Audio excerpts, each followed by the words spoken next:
اور بڑی جلدی وہ بلاک بنائیں گے۔ سنا ہے میں نے یہ قدسیوں سے کہ وہ شیر پھر ہوشیار ہوگا، وہ آئے گا میدان میں، نکلے گا اور انشاءاللہ یہی چراغ جلے گا تو روشنی ہوگی۔ انسان زندگی میں جب جدوجہد کرتا ہے، کوشش کرتا ہے، وہ بہت سارے دنیاوی اسباب اختیار کرتا ہے، جتنی عقل اللہ نے دی ہوتی ہے اس عقل کا بھی وہ استعمال کرتا ہے، کوشش کرتا ہے کہ کچھ اچیو کر سکے زندگی میں، کچھ مقاصد کا حصول اسے میسر آئے۔ عزیز بھائیوں، ایک بات اپنے ذہن میں اچھی طرح بٹھا لیں اور لکھ لیں کہ زندگی میں جو کسی بندے کو کامیابی حاصل ہوتی ہے وہ رب تعالیٰ کی مدد سے حاصل ہوتی ہے۔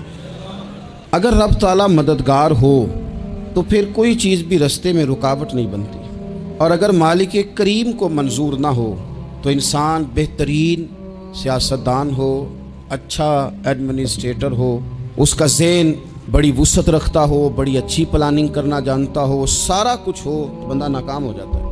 مسلمانوں کو جتنی کامیابیاں ملیں ان کا پس منظر صرف اتنا تھا کہ اللہ تبارک و تعالیٰ نے اپنے بندوں کی مدد فرمائی، اور اب تعالیٰ نے قرآن مجید میں اس حقیقت کا بیان کیا، فرمایا بل اللہ مولاکم، فرمایا بلکہ اللہ تمہارا مولا ہے، وَهُوَ خَيْرُ النَّاصِرِينَ، اور وہ بہترین مددگار ہے۔ وہ جو رب تمہارا مولا ہے وہ بہترین مددگار ہے، اور اگر وہ مدد کرے تمہاری، سورہ آل عمران میں آگے جا کے ارشاد فرمایا اگر اللہ مدد کرے تو پھر تم پر کوئی غالب نہیں آ سکتا، اور اگر وہ تمہاری مدد چھوڑ دے تو پھر کوئی تمہاری مدد کر سکتا، کوئی مدد نہیں کر سکتا۔ بدر کی جنگ بھی اور فتح مکہ بھی رمضان المبارک میں ہوا ہے۔ میں دونوں پر غور کر رہا تھا تو ایک نیا مضمون میرے ذہن میں آنے لگا۔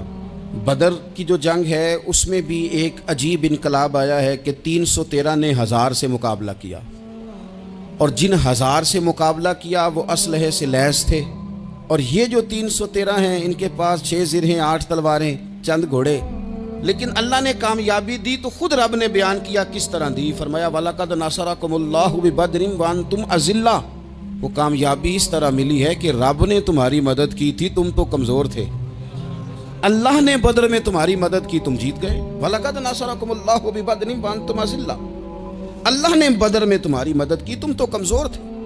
پھر فتح مکہ نصیب ہوئی تو اس میں بھی بہترین منصوبہ بندی نبی پاک علیہ السلام نے فرمائی، بہترین حکمت عملی حضور نے اپنائی، لیکن ہمیں جو اللہ رسول نے بات سمجھائی وہ کیا ہے؟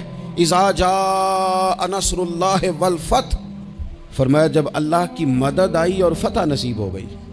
یہ اللہ نے مدد فرمائی تمہاری، یہاں بھی فتح مکہ بھی اللہ کی مدد سے، جنگ بدر بھی اللہ کی مدد سے۔ وہ جو مدد ہے اللہ تعالیٰ کی، جب وہ ہم یہ کرتے ہیں کہ ہم اپنی ساری زندگی سیاست کی نظر کر دیں، ہماری سیاست صرف ملک میں نہیں ہوتی، ہماری سیاست خاندان میں بھی ہوتی ہے، ہم گھر کے اندر بھی سیاست کرتے ہیں، ہم کسی خاص طریقے سے لوگوں کو اپنے پیچھے چلانا چاہتے ہیں، ہم ایک خاص اسلوب اختیار کرتے ہیں کہ لوگ ہمارے پیچھے چلیں۔ اس کا نقصان ہمیں یہ ہوتا ہے کہ سیاست جو ہوتی ہے یہ شطرنج کے ہیر پھیر کی طرح ہوتی ہے، تو اس کے راز بڑی جلدی کھلنے لگ جاتے ہیں، پتہ چل جاتا ہے کہ بندہ مخلص نہیں تھا، سیاست کر رہا تھا، طریقے سلیقے سے اس نے جوڑ کے رکھا ہوا تھا۔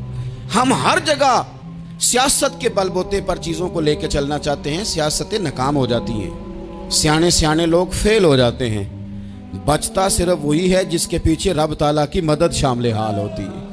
اپنی زندگی کے اندر ہم جو کچھ بھی کر رہے ہیں، جس شعبے سے بھی ہمارا تعلق ہے، آج ہم نے اس بات پہ غور کرنا ہے کہ پہلے تو یہ غور کر لیں کہ جو کام ہم کر رہے ہیں کیا وہ کام ایسا ہے کہ اس میں اللہ کی مدد ہمیں ملے گی؟ اگر آپ کوئی معاذ اللہ ناجائز کام کر رہے ہیں، فعل حرام کا ارتکاب کر رہے ہیں، تو اس میں تو مدد الہی آئے گی نہیں۔ پہلے تو یہ دیکھیں جو کر رہے ہیں وہ کام مدد الہی والا ہے، اور اگر اللہ تعالیٰ کی مدد والا وہ کام ہے پھر اس پر غور کریں کہ کیا ہم نے مالک سے مدد کا سوال کیا ہے، ہمیں مدد میسر آ رہی ہے۔ وہ میں نے بزرگوں سے ایک بات سنی تھی، وہ بڑی یاد رہ گئی۔ وہ فرمایا کرتے تھے قابلیت بھی بڑی چیز ہے لیکن قبولیت سب سے بڑی چیز ہے۔ قابل ہونا بھی بڑی بات ہے لیکن زیادہ بڑی بات یہ ہے کہ اس کی بارگاہ میں قبول بھی ہے کہ نہیں۔ اپنی زندگی میں اللہ کی مدد کی طرف بڑھیں، مالک کی مدد کا حصول اختیار کرنے کی کوشش کریں، اللہ کے ساتھ اپنے آپ کو جوڑیں۔ اگر اللہ کی مدد نصیب ہو، یہ جو ہم جتنا ڈرتے رہتے ہیں، سہ میں رہتے ہیں، پریشان رہتے ہیں، کوئی کیا کر دے گا، ہمارے ہاں نا ہر شعبے میں معاذ اللہ ایک مافیا ہے، الا ماشاء اللہ۔ وہ مافیا کہتا ہے میرے ساتھ ملو گے تو میں چلنے دوں گا، ورنہ میں نہیں چلنے دوں گا، مارکیٹ میں آ ہی نہیں سکتا فلانا بندہ، چونکہ یہاں ہمارا قبضہ ہے۔ اور میرے بھائی پھر بہت سارے لوگ جن کی نیتیں اور ارادے بڑے اچھے ہوتے ہیں شروع میں، وہ بھی اس مافیا کا شکار ہو جاتے ہیں اور ان کے رنگ میں رنگ جاتے ہیں۔ یاد رکھنا، کسی شخص کی بلیک میلنگ کا کبھی شکار نہ ہونا، کبھی کسی کی میٹھی اور مسجع مکفہ باتوں کا شکار نہ ہونا۔ کوئی کیا کر سکتا ہے اگر اللہ مددگار ہو تو؟ جس کو رب کریم اٹھانا چاہے اسے کوئی گرا سکتا ہے؟ ہم یہ ڈرے ڈرے سہمے پریشان فیصلہ کرنے کی طاقت نہیں، مجھے چلنا چاہیے کہ نہیں، اٹھنا چاہیے کہ نہیں، کرنا چاہیے، اٹھ باندھ کمر کیوں ڈرتا ہے؟ پھر دیکھ خدا کیا کرتا ہے۔ حضرت عبداللہ ابن عباس فرماتے ہیں میرے نبی پاک علیہ السلام نے میری تربیت فرمائی، حضور نے میری تربیت فرمائی، اور محبوب پاک علیہ السلام نے فرمایا عبداللہ یاد رکھنا، یہ نوجوان دوست میری بات لکھ لیں، پریشان لوگ میری بات لکھ لیں، جن کے پاس قوت فیصلہ نہیں وہ اس بات کو لکھ لیں۔ حضرت عبداللہ ابن عباس فرماتے ہیں میرے نبی پاک علیہ السلام نے مجھ سے فرمایا تھا عبداللہ سن، اگر ساری دنیا مل کے تیرا کوئی نفع کرنا چاہے کر نہیں سکتی جب تک میرے رب کی رضا نہ ہو، اور فرمایا ساری دنیا مل کے تیرا کچھ بگاڑنا چاہے تو عبداللہ بگاڑ نہیں سکتی جب تک رب کریم کی حکمت کا تقاضا نہ ہو۔ لوگوں سے ڈرنا، لوگوں کی طرف دیکھنا، ماحول دیکھ کے اپنے راہ کا تعین کرنا، ہر بندے کے خیالات کے مطابق ڈھلنے کی کوشش کرنا، فلانا نہ ناراض ہو جائے، فلانا نہ ناراض ہو جائے، وہ جس نے ہونا ہو جائے، بس رب رسول ناراض نہ ہو۔ اپنی زندگی میں اپنے مالک کو مولا جان کے، بل اللہ مولاکم، اللہ تمہارا مولا ہے، وَهُوَ خَيْرُ النَّاصِرِينَ، وہ بہترین مددگار ہے۔ توجہ جب بھی کریں رب کی جانب کریں، اپنے دل کا قبلہ درست رکھیں، سوچوں کے زاویے سیدھے رکھیں۔ میرے بھائی مالک جب بندوبست کر دے نا، جب مالک بندوبست کر دے پھر ایسا بندوبست کرتا ہے کہ لوگوں کے پاس نا چارہ نہیں رہتا۔ حضرت مریم رضی اللہ تعالی عنہا پاک باز تھیں، مسجد میں رہی تھیں، پر مالک کی حکمت کے تقاضے بڑے عجیب ہیں نا۔ پھر جناب مریم کو اللہ تعالیٰ نے بغیر شوہر کی اولاد عطا کر دی۔ یہ بات ہی ایسی تھی، وہ کسی نے کہا تھا کہ مخلوق تو فنکار ہے اس درجہ کے پل بھر میں سنگے در کعبہ سے بھی اصنام تراشے، تم کون ہو کیا چیز ہے داغے کبابی، لوگوں نے تو مریم پہ بھی الزام تراشے۔ تو لوگوں نے کہا کدھر سے لے آئی بچہ، تیرا باپ تو ایسا نہیں تھا، کہاں سے لے آئی؟ اللہ کرے میں آپ کو سمجھا سکوں، ذرا اپنے آپ کو وہاں کھڑا کریں کہ ایک پاک باز عورت، پاک باپ کی بیٹی، طیب ماں کی بیٹی، اور اللہ کے گھر میں پرورش پانے والی خاتون، ایک وہ وقت اور ایک یہ وقت کہ اس عورت کو کٹہرے میں کھڑا کر کے پوچھا جا رہا ہے کہ معاذ اللہ تیری گود میں بچہ جائز نہیں ہے، کہاں سے لائی ہے؟ اب خود سے صفائیاں بندہ کتنی کو دے، کتنی کو وضاحتیں کرے۔ اور میں نے تو اپنی زندگی میں دیکھا ہے زیادہ وضاحت دینے والے کو بھی لوگ جھوٹا سمجھنے لگ جاتے ہیں، زیادہ وضاحت دینے پر بھی لوگ کمزوری کا اظہار سمجھتے ہیں کہ کمزور پڑ گیا۔ آپ صلح کی کوشش کرتے ہیں، سامنے والا بزدل سمجھ لیتا ہے، زیادہ وضاحتیں بھی کمزور کر دیتی ہیں۔ اب حضرت مریم کو کٹہرے میں کھڑا کر کے کہا بچہ کس کا ہے؟ تو پھر خدا بندوبست جب کرے، اللہ جب مددگار ہو، تو پھر حضرت مریم کی گواہی درختوں سے نہیں دلوائی، اس نے پتوں سے نہیں دلوائی، پھر فرشتے نہیں بھیجے۔ حضرت مریم کہنے لگی مجھ سے نہ پوچھو، وہ جو پنگوڑے میں ہے اسی سے پوچھ لو، ان سے پوچھو نا، وہ کون ہے پوچھ لو، ان سے کر لو سوال۔ انہوں نے کہا پنگوڑے میں چند دنوں کا بچہ یہ جواب دے گا؟ مددگار تھا رب، ان کی برات کا اعلان کرنا تھا مالک نے، اور جب مالک اعلان کر دے، جب مالک تیری صفائی دینا چاہے، جب مالک تجھے دنیا کے سامنے نکھارنا چاہے، تو پنگوڑے میں لیٹے حضرت عیسیٰ بول کے کہنے لگے انی عبداللہ آتانی الکتاب، فرمایا میں اللہ کا بندہ ہوں، رب نے مجھے کتاب عطا کر کے نبی بنا کے دنیا میں بھیجا ہے، میں اللہ کا بندہ ہوں، کتاب لے کے آیا ہوں، نبی بن کے آیا ہوں۔ پھر پنگوڑے سے اعلان ہو گیا، پھر بچہ بول پڑا۔ اور یہ ایک دفعہ نہیں بات ہوئی، یہ بنی اسرائیل میں ایک جریج نام کے شخص بھی تھے جو نماز پڑھ رہے تھے، بعض نے لکھا ہے نفل نماز تھی، اماں نے پکارا تو آئے نہیں، تو ماں کے منہ سے نکل گیا تو اتنی دیر تک مرے گا نہیں جب تک کسی بے حیا عورت کا منہ نہ دیکھ لے۔ تو وہ عبادت گزار تھے، لیکن لوگوں نے ان کی عبادت، ریاضت، پرہیزگاری کو نہیں دیکھا، بس ایک عورت کو بھیج کے الزام لگوا دیا۔ وہ عورت آیا جایا کرتی تھی، اب آ جاتی ہیں عورتیں، مسئلہ پوچھنے کی نیت سے بھی آ جاتی ہیں۔ ماحول میں کچھ جگہ ایسی بھی ہیں جہاں عورتیں دم کرانے کے بہانے آ جاتی ہیں۔ وہ خاتون آتی جاتی تھی اس خانقاہ پہ، آستانے پہ، یہ بخاری میں موجود ہے، پر اس نے کہا میری گود میں جو بچہ ہے یہ انہی کا ہے۔ مجھے بتائیں کیسے بندہ وضاحت دے؟ حالات خراب ہو گئے، لوگ کٹیا جلانے لگے، ماحول اور طرح کا بن گیا۔ میرے نبی پاک علیہ الصلوۃ والسلام فرماتے ہیں پھر اس رب کے بندے نے کہا مالک تو کریم ہے، تیری مشیت کا تقاضا آیا جو میری ماں نے جملے بولے تھے، پر اب میں وضاحت دینے کے قابل نہیں رہا، اب تو ہی کرم کرے گا تو دروازہ کھلے گا۔ تو وہ چند دنوں کا بچہ پنگوڑے میں بول کے کہنے لگا میں اس درویش کا نہیں، میں تو فلانے چرواہے کا بچہ ہوں، وہ جو بکریاں چراتا ہے۔ رب کی مدد کو پکاریں، اپنے ساتھ اپنے مالک کی مدد کو شامل کریں، تھوڑے رزق پر بھی گزارا اچھا ہونے لگ جائے گا۔ سارے لوگ آپ کو گرانے کی تدبیریں کر رہے ہوں گے اور مالک آپ کو عزتیں عطا فرما دے گا، اس کی بارگاہ سے حکمت کا تقاضا اور ہو جائے گا۔ ہم نے ساری زندگی لوگوں کو راضی کرنے میں گزار دی، ساری زندگی بڑھاپا آ گیا بچوں کو پالتے، اور بچوں نے آخری عمر میں کہہ دیا ابا اگر کوئی ڈھب کا کام کر لیتے تو آج ہمارے دن بھی پھر نہ جاتے۔ ساری زندگی گزار دی بہن بھائیوں کو راضی کرنے میں، ساری زندگی گزار دی ذمہ داریاں اٹھانے میں، ان کو 99 دفعہ دیا، ایک دفعہ نہیں دیا تو انہوں نے کہہ دیا تو نے تو کبھی دیا ہی نہیں، تو تھا ہی نہیں۔ ساری زندگی محلے داروں، علاقے والوں کو راضی کرنے میں گزار دی۔ اور میں نے ایسے لوگ بھی دیکھے دین کے لیے وقت گزارا، لیکن جب بڑھاپے میں دانت کام نہ کرتے تھے تو وقت کے مفتیوں کو بھی مسجدوں کی کمیٹیوں نے کہہ دیا اب آپ کی سمجھ نہیں آتی، ہم نے خطیب کو یور رکھنا ہے، نہ دیکھو دنیا کی طرف، دنیا رلا دیتی ہے، نہ راضی کرو بندوں کو، بندے تھکا دیتے ہیں، نہ پیچھے بھاگو ہر وقت دنیا داروں کے، یہ انسان کو کمزور کر دیتے ہیں۔ وہ تو کریم ہی بڑا ہے، 2 آنسو زمین پر بعد میں گرتے ہیں، بندے کے گناہ سارے پہلے معاف فرما دیتا ہے۔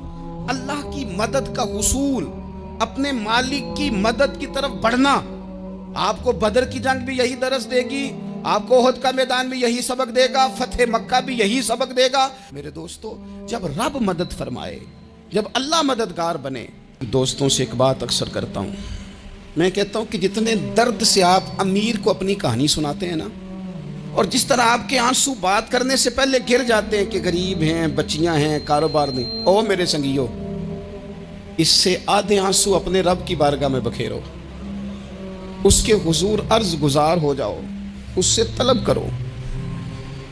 ایک وقت انسان پر زندگی میں ایسا آتا ہے کہ اسے یوں محسوس ہوتا ہے کہ میرا سایہ بھی ذرا سا پیچھے ہٹ گیا ہے، اسے یوں لگتا ہے کہ میں کسی سہارے پہ ہاتھ ڈالتا ہوں تو وہ بھاگ جاتا ہے مجھ سے، لیکن مالک کی بارگاہ ایسی عظیم بارگاہ ہے، رب رسول کے آستانے اتنے بڑے ہیں کہ آپ جب وہاں کشکول طلب دراز کرتے ہیں تو جھولی پھیلانے میں دیر لگتی ہے، ان کو بھرنے میں تو کوئی دیر نہیں لگتی۔ ہم نے اپنا سوچ کا قبلہ ہی دنیا کو بنا لیا ہے۔ یہ جو اللہ والوں کی مدد ہے یہ تو ہے اللہ ہی کی مدد ہے، لیکن یہ جو سیٹھوں کی طرف توجہ کرنا، نوابوں کی طرف توجہ کرنا، دنیا داروں کی طرف توجہ کرنا اور اپنا مزاج اس طرح کا بنا لینا، یارو گردن کو جھکا دیتا ہے خیرات کا پتھر، جہاں میں مانگنے والوں کے سر کبھی اونچے نہیں ہوتے۔ اور اقبال کہتے ہیں غیرت ہے بڑی چیز جہاں نے تگ و دو میں، پہناتی ہے یہ فقر کو تاج سردارا۔ میں عرض کروں گا کہ اپنی آپ جب توجہ کا قبلہ اللہ رسول کو بنائیں گے تو رب فرماتے ہیں وَيَرْزُقْهُ مِنْ حَيْثُ لَا يَحْتَسِبُ، میں نہ تجھے وہاں سے رزق دوں گا جہاں سے کبھی تیرا گمان بھی نہیں گیا ہوگا، یہاں سے بھی مل سکتا ہے، تو نے سوچا بھی نہیں ہوگا۔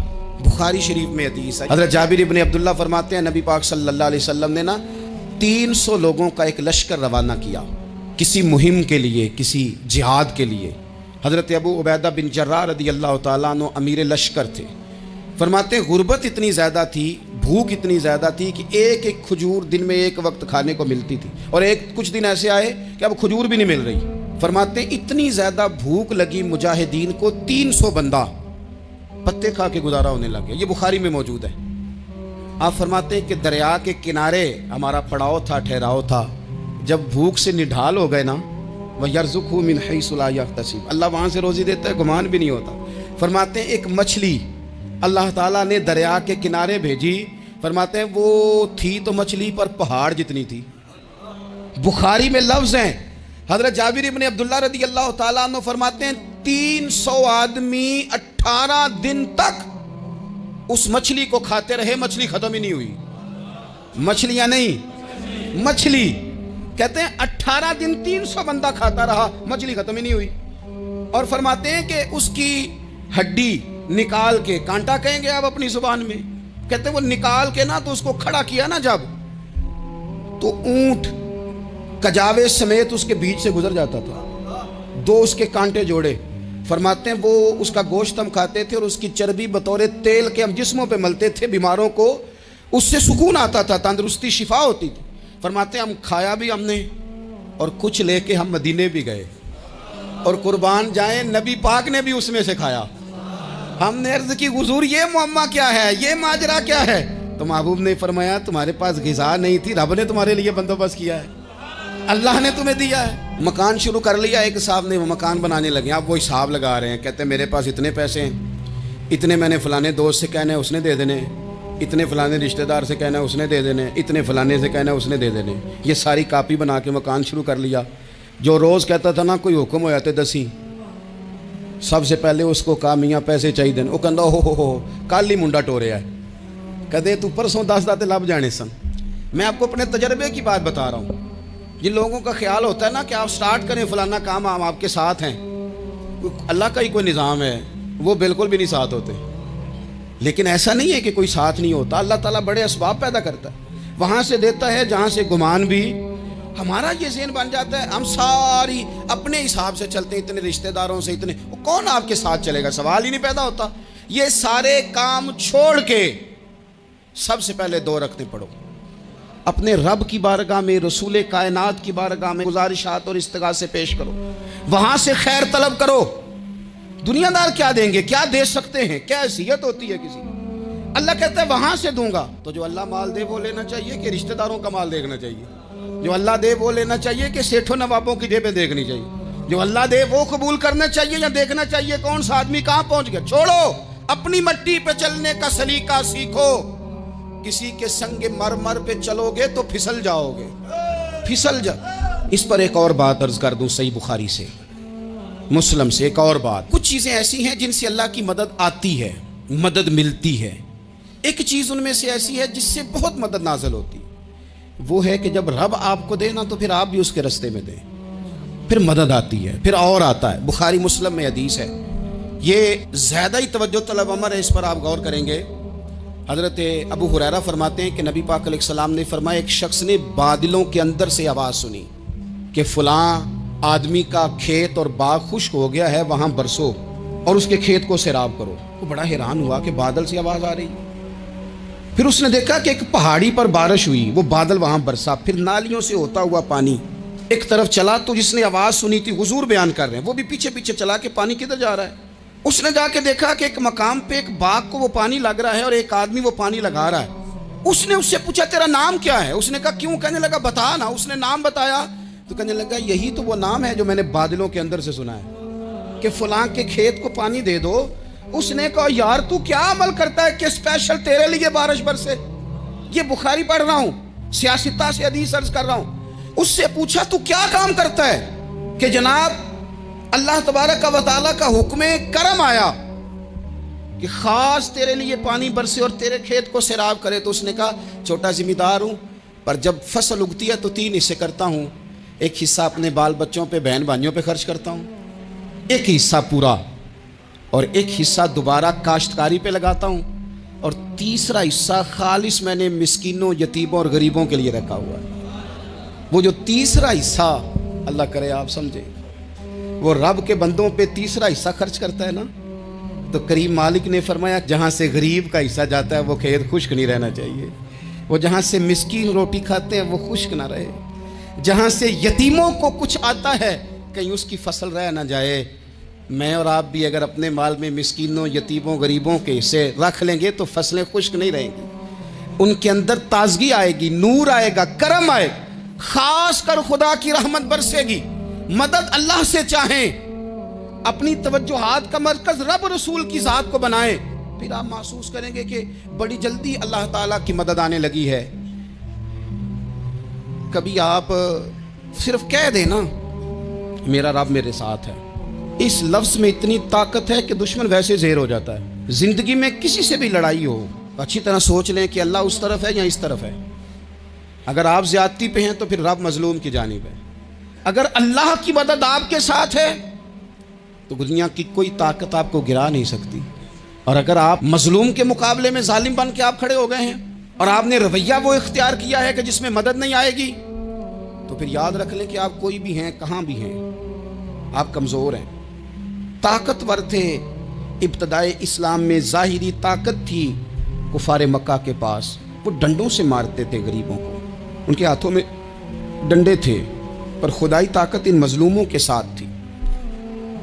صاحب زرقانی نے لکھا ہے، حضرت زنیرہ رضی اللہ تعالیٰ عنہ ایک لونڈی ہیں، غریب ہیں، ماڑے دا کی کام محمد نس جانا یا رونا، غریب سادی بی بی اور لونڈی کنیزہ، ایک مشرک کی کنیزہ تھی، انہوں نے کلمہ پڑھ لیا، وہ ڈنڈوں سے مارتا، دروں سے مارتا، تکلیف دیتا۔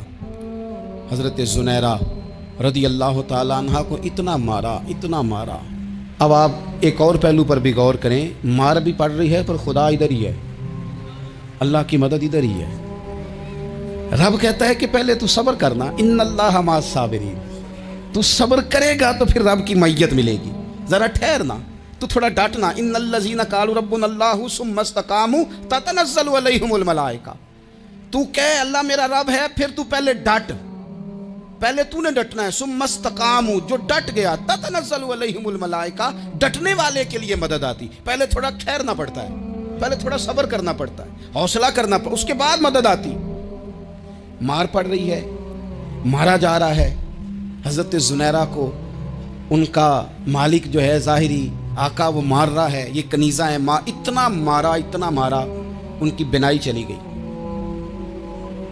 نظر آنا بند ہو گیا۔ ابو جہل آیا اور کہنے لگا زنیرہ دیکھا نا ہمارے بت تیری آنکھیں لے گئے، معاذ اللہ، لات و منات ہمارے بتوں نے تجھے اندھا کر دیا۔ اب ایسا نہیں ہے کہ بی بی روتی جا رہی ہے، روتی جا رہی ہے، مایوسی مایوسی، معاذ اللہ، پریشانی، غریبی بڑی ہے، پوچھنے والا کوئی نہیں، یہ باتیں نہیں۔ کیا جملے ہیں خاتون کے، کیا لفظ ہیں۔ ابو جہل نے تنزیہ کہا، معاذ اللہ، کہنے لگا دیکھا نا ہمارے بتوں نے تجھے اندھا کر دیا۔ تو جناب زنیرہ آنکھوں کی بینائی گئی ہے، رات کو گئی ہے، دکھ ابھی تازہ ہے، لیکن اللہ پہ جو توکل ہے، اپنے مالک سے جو رشتہ ہے وہ اتنا مضبوط ہے، اتنا طاقتور ہے، اس میں اتنی گہرائی ہے کہ حضرت زنیرہ بول کے نا اتنی قوت سے بولی، اتنی طاقت سے بولی کہ پورے کفر پر لرزہ طاری ہو گیا۔ فرمانے لگی تمہارے بتوں کی کیا اوقات ہے کہ وہ میری بینائی لے جائیں، یہ میری رب کی حکمت کا تقاضا ہے۔ جب تک اس نے چاہا زنیرہ دیکھتی رہی، اور جب اس نے چاہا زنیرہ کی آنکھوں کی بینائی چلی گئی، اور اگر وہ چاہے گا نا تو بینائی واپس بھی کر دے گا۔ اگر ہو ذوق یقین پیدا تو کٹ جاتی ہیں زنجیریں، اگر وہ چاہے گا تو بینائی آ بھی جائے گی۔ حضرت زنیرہ نے رات کو یہ لفظ کہے، ابو جہل اور سارے کفار ڈر کے سن کے چلے گئے، آپ اطمینان سے آ کے بستر پہ سوئی۔ جب سویرے اٹھی تو اللہ نے آنکھوں کی روشنی واپس کر دی تھی، آنکھوں کی۔ اب چھڑی پکڑی ہے، بازاروں میں گھومتی ہے، کہتی ہیں بلاؤ کدھر ہے تمہارے لات و منات، دیکھو میرے رب نے روشنی واپس کر دی، آ کر میرے ساتھ ادھر آ، ستمگر ہنر آزمائیں، تو تیر آزما ہم جگر آزمائیں۔ بیمار لوگوں یاد رکھو، کہہ دیا ڈاکٹر نے کہ تو بڑا بیمار ہے، تو بڑا کمزور ہے، یہ ہو گیا وہ ہو گیا، تو ڈاکٹر اپنے علم کے مطابق بات کر رہا ہے، ہوگا تو وہ جو میرا رب چاہے گا۔ کمزور ہو جانا، پریشان ہو جانا، تکلیف میں آ جانا، پتہ نہیں بات ہو گئی ہے تو جانے کیا ہو جائے گا۔ اپنی زندگی کے اندر اپنے رب سے رشتہ مضبوط کریں، رسول کائنات سے رشتہ مضبوط کریں، اللہ والوں سے رشتہ مضبوط کریں۔ حضرت زنیرہ نے پیغام دیا کہ زندگی میں جو جینا چاہتے ہیں تو وہ رب کا نام لے کے جی سکتے ہیں، جو اپنی زندگی میں خوشیاں دیکھنا چاہتے ہیں تو رسول اللہ کے نام پر خوشیاں دیکھی جا سکتی ہیں۔ توکل کی بنیاد پر بندہ خوشیاں لے سکتا ہے، اور اگر انسان میں توکل نہیں ہے